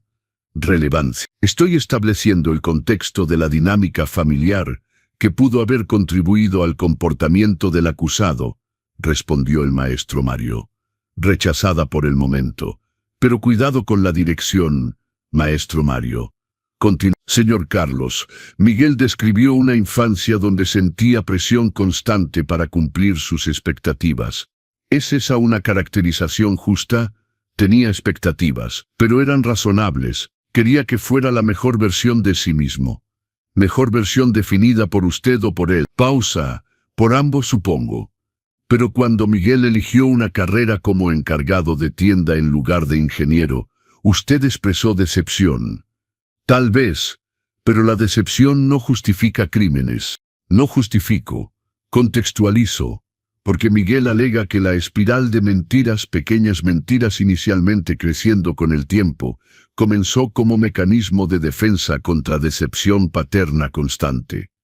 Objeción. El abogado está testificando, sostenida. Reformule, maestro Mario. Señor Carlos, ¿es posible que la presión que puso, incluso no intencionalmente, contribuyó a las decisiones cuestionables de Miguel? La pregunta que me había atormentado durante semanas. Es posible, pero posible no es probable. Y contribución no es causa. Millones de padres empujan a sus hijos. No se vuelven criminales, pero algunos sí. Y cuando lo hacen, ¿no tenemos la obligación de examinar el contexto familiar? Tenemos la obligación de examinar todo. Pero maestro Mario, el contexto no es excusa. Miguel es un adulto de... Las decisiones son suyas. El contrainterrogatorio continuó, pero había establecido mi posición. Sí, tal vez contribuí a un ambiente de presión, pero eso no absolvía a Miguel de responsabilidad por conspiración de homicidio. Cuando finalmente bajé del estrado, estaba física y emocionalmente exhausto. Doña Rosa me abrazó en el pasillo durante el receso. Lo hizo bien. Sé que fue agonizante. Hicieron que pareciera que yo era culpable, que había creado un monstruo a través de presión. Hicieron su trabajo, pero el jurado es inteligente. Verán a través de las tácticas de la defensa. Los testimonios finales fueron devastadores. Lucía, la esposa legal de Miguel en Guadalajara, testificando por videoconferencia que Miguel tenía 2 familias, que ella no sabía sobre Gabriela hasta hace 6 meses, y una experta en adicción al juego y coerción explicando cómo las personas desesperadas toman decisiones terribles. Los alegatos finales fueron poderosos. La maestra Elena conectando las evidencias en una narrativa cohesiva de conspiración y doble intento de homicidio. El maestro Mario argumentando duda razonable. Contexto familiar complicado. La maestra Beatriz pintando a Gabriela como víctima de adicción y manipulación de Miguel. El jurado deliberó durante 3 días. 3 días donde doña Rosa y yo esperamos en silencio ansioso, bebiendo mal café, contemplando la posibilidad de que los conspiradores pudieran salir libres. El jueves por la tarde, El veredicto llegó. La sala del tribunal se llenó rápidamente. Miguel y Gabriela fueron traídos. El jurado entró. El presidente del jurado, un hombre de 50 años, profesor de preparatoria, se levantó con un papel temblando ligeramente. Nosotros, el jurado, consideramos al acusado Miguel Hernández culpable de intento de homicidio e inocente de conspiración para cometer homicidio en el atropello original. Semi-veredicto. Culpable de intentar matar a doña Rosa en el hospital, pero no del atropello, significando que creían que su participación había comenzado después, no que había planeado el original. Nosotros consideramos a la acusada Gabriela Martínez Hernández culpable de conspiración para cometer homicidio y de intento de homicidio, culpable completamente. Gabriela se derrumbó, sollozando ruidosamente. Miguel cerró los ojos, aceptando el destino. La sentencia sería en 3 semanas, pero los veredictos significaban: Miguel enfrentaría de 10 a 15 años, Gabriela de 15 a 25 años. Cuando la sala se vació, me quedé solo en un banco, procesando. Miguel me miró una última vez antes de ser llevado, y murmuró a través de la distancia: «Lo siento, papá». No respondí, porque algunas traiciones son demasiado grandes para las palabras. 3 meses han pasado desde la sentencia. Miguel recibió 12 años, elegible para libertad condicional, después de 8 si su comportamiento es ejemplar. Gabriela recibió 20 años, mínimo de 15 antes de posibilidad de libertad condicional. Ambos fueron transferidos a instituciones de seguridad media. Miguel al centro penitenciario de Santa Marta, Acatitla. Gabriela al centro de readaptación femenil de Tepepán. Separados por 30 kilómetros, pero universos en términos de cómo procesar los crímenes cometidos. Durante estos 3 meses, he visitado a Miguel 2 veces. La primera visita fue un mes después de la sentencia, motivada no por perdón, sino por necesidad de entender, de mirar en sus ojos y preguntar por qué, de una manera que el tribunal formal no había permitido. La segunda visita fue la semana pasada, impulsada por una carta de 5 páginas manuscritas en una escritura que reconocía de haberlo ayudado con tareas décadas atrás. Ahora temblorosa, ligeramente de vulnerabilidad o miedo, o ambos.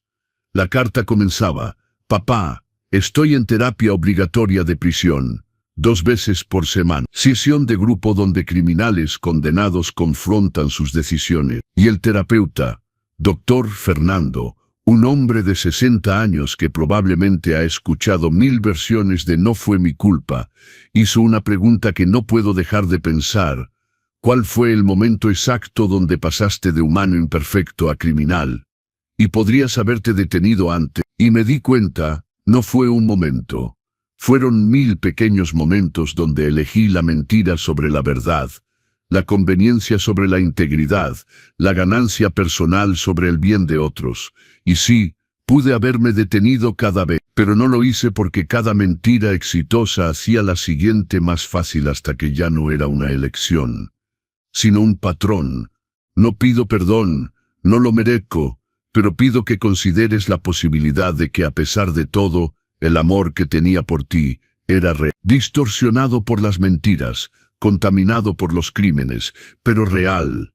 Y que mi mayor arrepentimiento no es la prisión, sino el hecho de que nunca conociste al verdadero hijo, solo las máscaras que usé. Entonces, si algún día sientes que puedes intentar de nuevo, no la relación perfecta de padre e hijo que teníamos porque esa está muerta, definitivamente, pero tal vez algo nuevo, construido hoy de honestidad en lugar de actuación, estaré agradecido.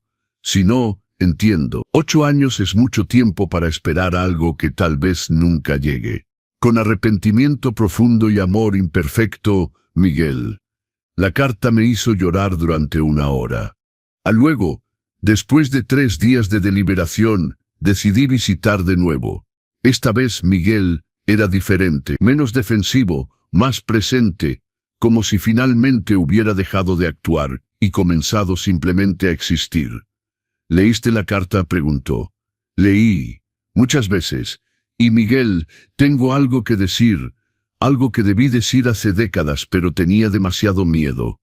Hice una pausa. Que lo siento por la presión, por las expectativas imposibles, por hacerte sentir que el amor era condicional al logro.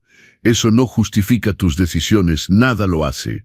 Pero contribuyó a un ambiente donde las mentiras parecían necesarias. Y cargo esa culpa. El shock en su rostro. Papá, no necesitas...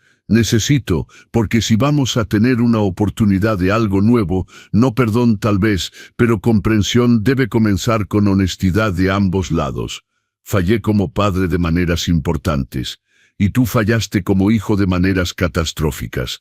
Ambas verdades coexisten. Entonces, ¿qué hacemos ahora? Ahora cumples tu sentencia. Haces tu terapia.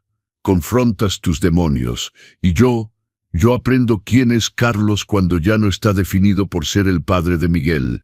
Porque me di cuenta, invertí tanto en ti que olvidé tener una identidad propia. Y después de 8 años, tal vez entonces podamos intentar.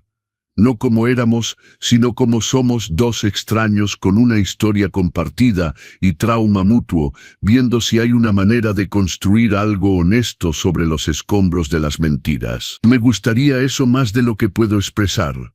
El tiempo de visita terminó, pero esta vez cuando me levanté para partir, Miguel dijo, «Papá, te amo, y aunque nunca lo creas totalmente, es verdad, yo también te amo», respondí.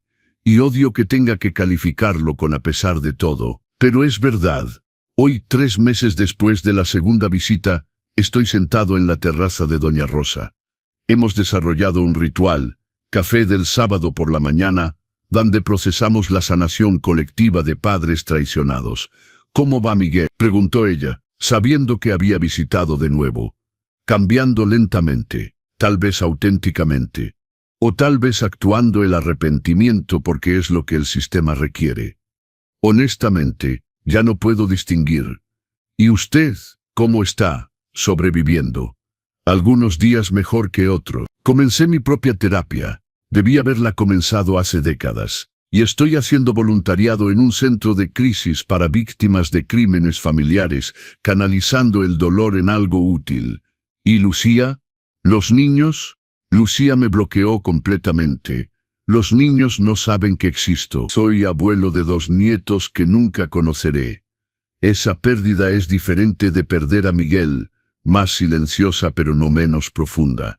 Doña Rosa asintió con comprensión. Gabriela me escribe cada semana.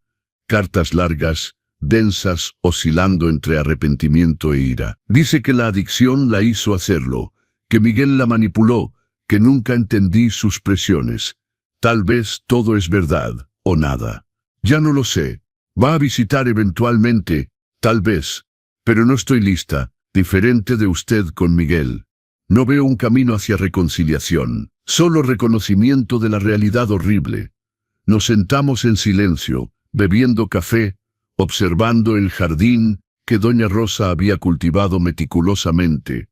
Metáfora no tan sutil de reconstrucción lenta de vida después de destrucción. Carlos, pregunta filosófica, ¿valió la pena exponer la verdad, destruir las familias, procesar a nuestros hijos? Consideré cuidadosamente, sí y no.